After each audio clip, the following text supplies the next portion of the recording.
નમસ્કાર, સૌરાષ્ટ્રથી સુરત વતનની વાતના સમાચારમાં હું વિશાલ મહેતા આપનું સ્વાગત કરું છું। સમાચારની શરૂઆત કરીએ મહત્વના મહત્વપૂર્ણ સમાચાર સામે આવ્યા છે। બ્રેકિંગ ન્યૂઝ સુરતથી। સુરતમાં કારની અંદર આગ લાગવાના સમાચાર સામે આવ્યા છે। બારડોલી મહુવા રોડ પર કારમાં આગ લાગવાની ઘટના। બમરોલી ગામની સીમમાં એક કારમાં આગ લાગી અને તેના કારણે અફરાતફરીનો માહોલ ફેલાઈ ગયો છે। કાર ચાલક સહિતના લોકો બહાર જતા જાનહાનિ ટળી ગઈ છે। સીએનજી કારમાં શોર્ટ સર્કિટને કારણે આગ લાગતા આ ઘટના બની હોય તેવું અત્યારે હાલમાં તારણ સર્જાઈ રહ્યું છે। ત્યારે બારડોલી ફાયર વિભાગની ટીમ ઘટના સ્થળે પહોંચી ગઈ હતી। આપ જોઈ રહ્યા છો દ્રશ્યો કે કારમાં બેકાબુ આગ લાગી અને તેના કારણે તાત્કાલિક ફાયર બ્રિગેડને ઘટના સ્થળે બોલાવવામાં આવી હતી। સીએનજી કારમાંથી આગ ઓલવવા માટે ફાયર બ્રિગેડની ટીમને તાત્કાલિક ઘટના સ્થળે બોલાવવામાં આવી છે। કાર ચાલક સહિતના લોકો તાત્કાલિક કારમાંથી બહાર નીકળી જવાના કારણે જાનહાનિની ઘટના ટળી ગઈ છે।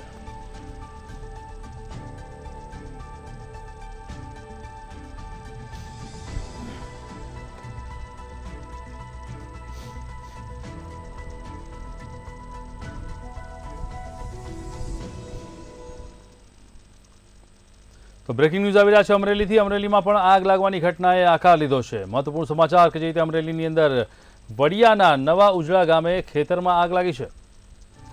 ખેતરમાં આગ લાગવાની ઘટના કનુભાઈ કાવઠિયાની વાડીમાં સાઠીઓમાં લાગી છે આગ।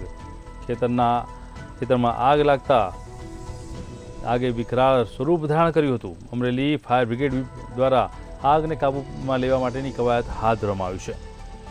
તો સદનસીબે કોઈ જ જાનહાનિ થઈ નથી, પરંતુ જે રીતે આગ લાગી છે તેને લઈને ખેતરમાં મોટું નુકસાન થવા પામ્યું છે। અમરેલીની વાત છે કે જ્યાં વડિયાના નવા ઉજળા ગામ પાસે ખેતરમાં આગ લાગી અને આગને કારણે સમગ્ર પાક છે તે બળીને ખાખ થઈ ગયો છે। ખેતરમાં લાગેલી આગે વિકરાળ સ્વરૂપ ધારણ કર્યું અને તાત્કાલિક ફાયર બ્રિગેડને ઘટના સ્થળે બોલાવી આગને કાબૂમાં લેવા માટેની કવાયત શરૂ કરાઈ છે।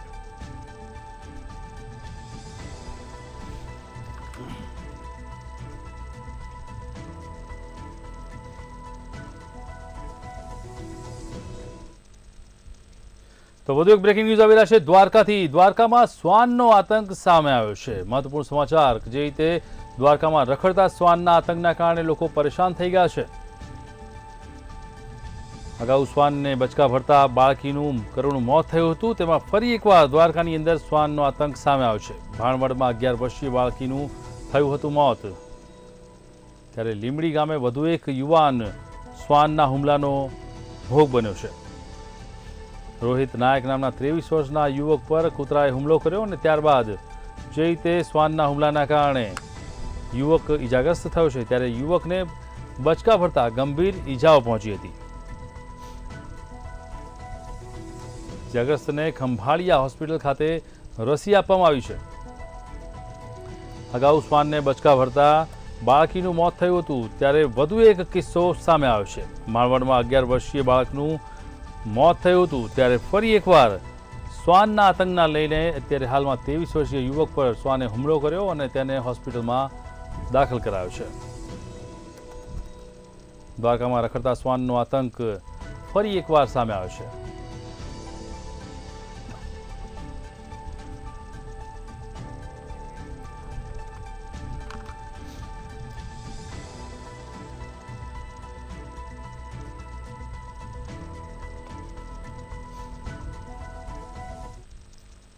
તો બ્રેકિંગ ન્યૂઝ આવી રહ્યા છે ભાવનગરથી। ભાવનગરમાં જે રીતે કેનાલમાં એક વ્યક્તિના મોતના સમાચાર સામે આવ્યા છે। ભાવનગરના તળાજાના ભાલર ગામની કેનાલમાં એક વ્યક્તિનું મોત થયું છે। કેનાલમાં એક આધેડનું ડૂબી જવાના કારણે મોત થયું છે।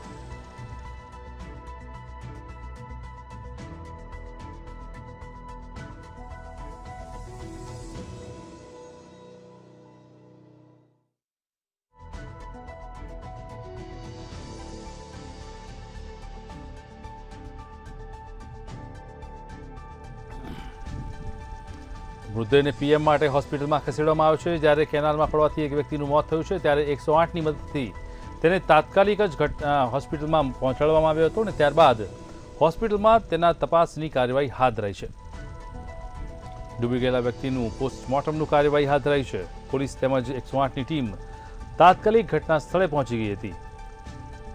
મૃતકનું નામ રમેશ ચાવડા હોવાનું તપાસમાં બહાર આવ્યું છે।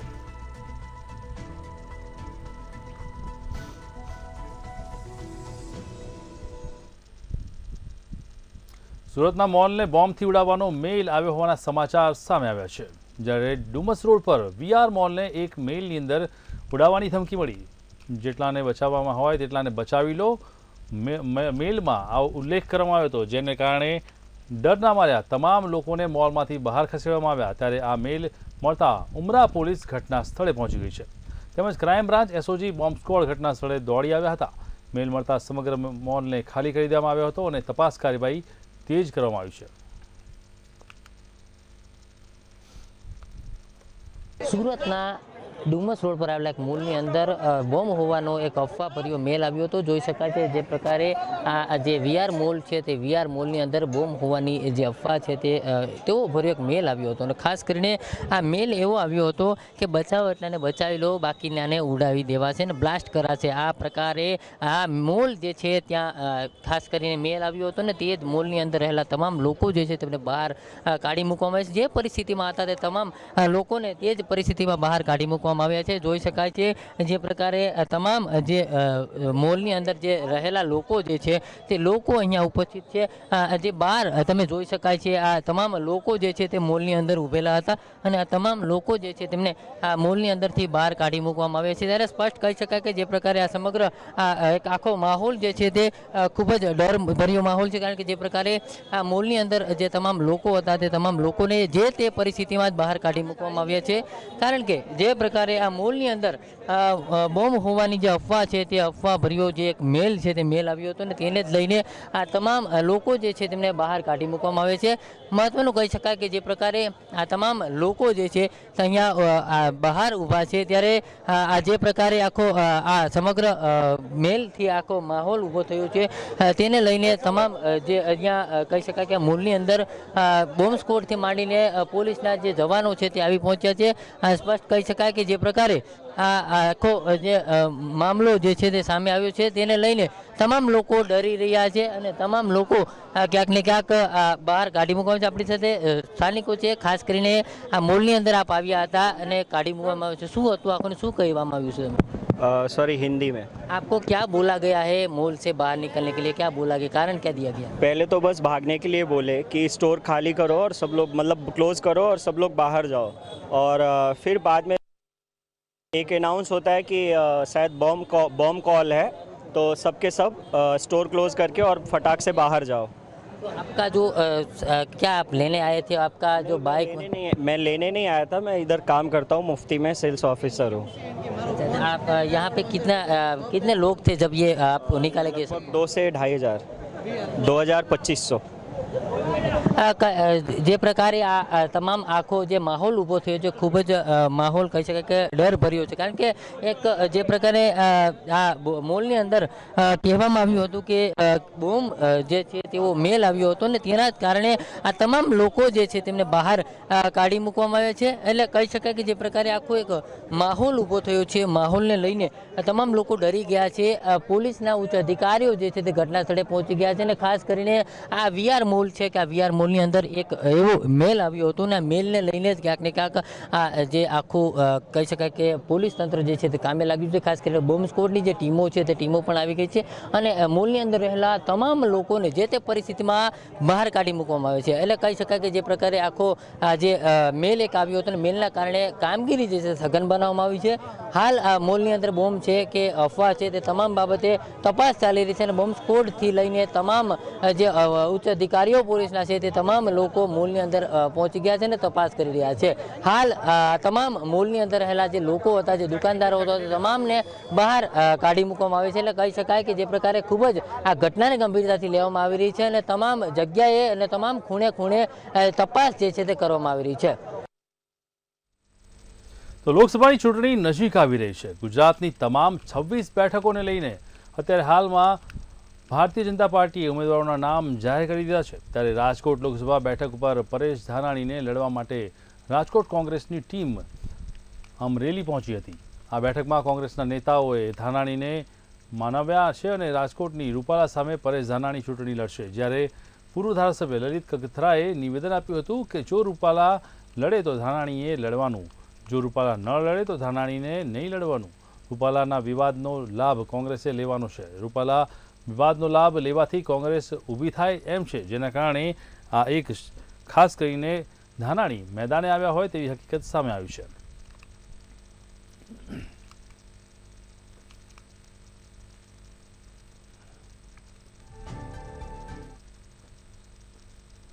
રાજકોટ ભાજપના અગ્રણી નેતા ધનસુખ ભંડેરીનું નિવેદન સામે આવ્યું છે, જેની અંદર પરેશ ધાનાણી રાજકોટથી ચૂંટણી લડશે તેને લઈને નિવેદન સામે આવ્યું છે.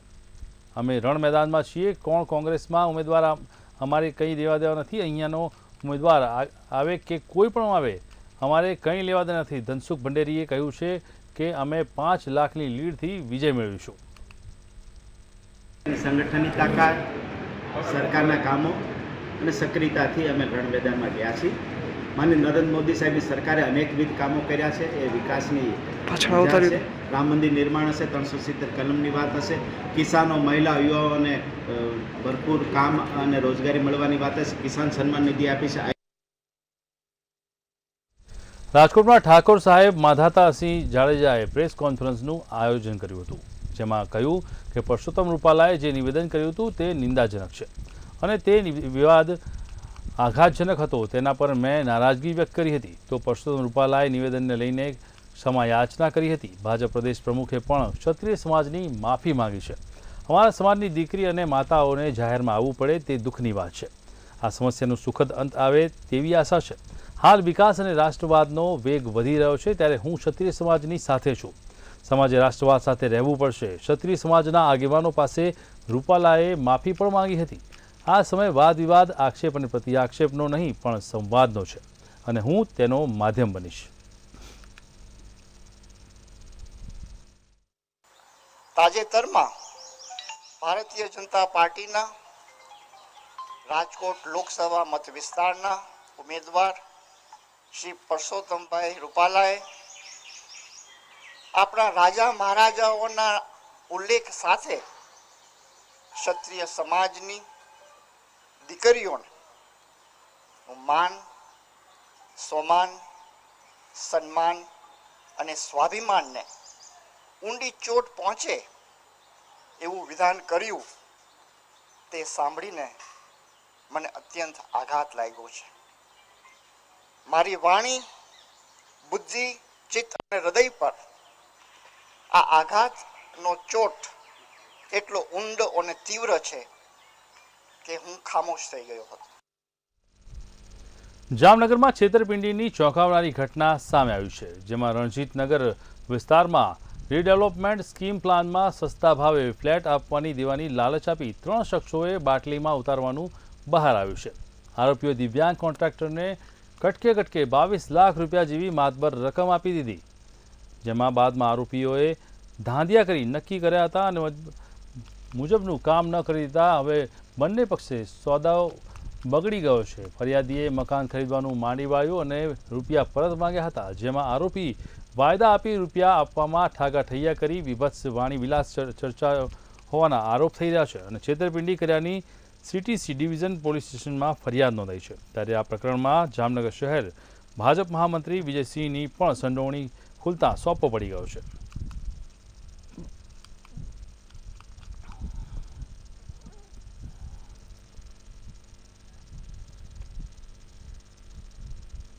બોટાદ રૂરલ પોલીસે પાટી, ગઢડા અને પાળિયાદ ગામે કરેલ ઘરફોડ ચોરીના 3 રીઢા આરોપીઓની ચોરીને પકડી પાડી છે. બોટાદના પાટી ગામે ફેબ્રુઆરી માસમાં બંધ મકાનમાં તાળા તોડી 1,18,812 રૂપિયાની ચોરી કરવામાં આવી હતી. આ બનાવ અંગે પોલીસ મથકે ફરિયાદ નોંધવામાં આવી હતી. ત્યારે ઘરફોડ ચોરીની ફરિયાદના આધારે રૂરલ પોલીસે અજય ઝાપડિયા, કરણજીતની ઝાપડિયા, હીરાની ધરપકડ કરી છે અને પોલીસે ત્રણેયની પૂછપરછ કરતા તેઓએ બોટાદમાં પાટી, ગઢડા અને પાળિયાદ ઘર પાસેની ઘરફોડ ચોરી કરી હોવાનું કબૂલ્યું છે. પોલીસે ત્રણેય શખ્સો પાસેથી ચોરી કરેલા કુલ 1,34,205 રૂપિયાનો મુદ્દામાલ કબજે કર્યો છે.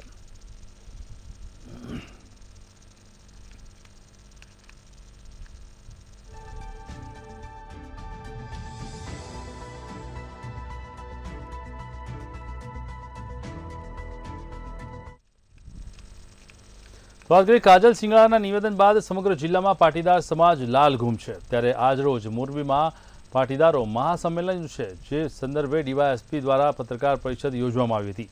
કાજલ હિન્દુસ્તાનીના વાયરલ વિડીયોમાં જે 7 દીકરીઓની વાત જણાવવામાં આવી છે તેવી કોઈ ફરિયાદ અમારા સુધી આવી નથી તેવું પોલીસ અધિકારીએ જણાવ્યું છે. ત્યારે આવી કોઈ ઘટનાનો અમે ખ્યાલ નથી. જે નિવેદન કાજલબેન દ્વારા સુરતના કરવામાં આવ્યું છે તેવી ઘટનાની ફરિયાદ પોલીસ મથકમાં આજ દિન સુધી નોંધાઈ નથી. માટે આવી કોઈ અફવામાં પડવું નહીં તેવી મોરબીની જનતાને પોલીસે અપીલ કરી છે.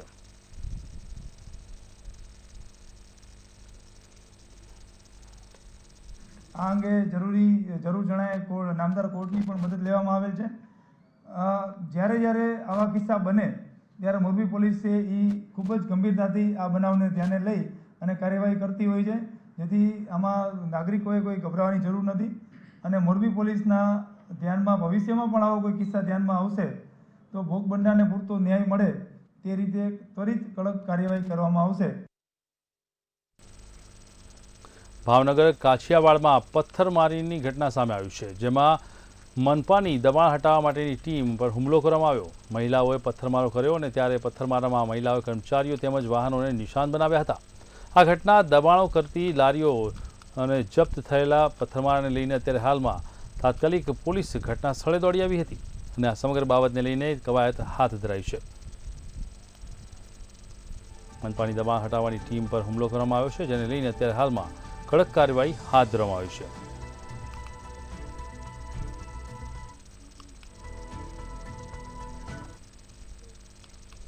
તો સમાચારમાં અત્યારે બસ આટલું જ. મહત્વના સમાચાર માટે જોતા રહો મંતવ્ય ન્યૂઝ. નમસ્કાર.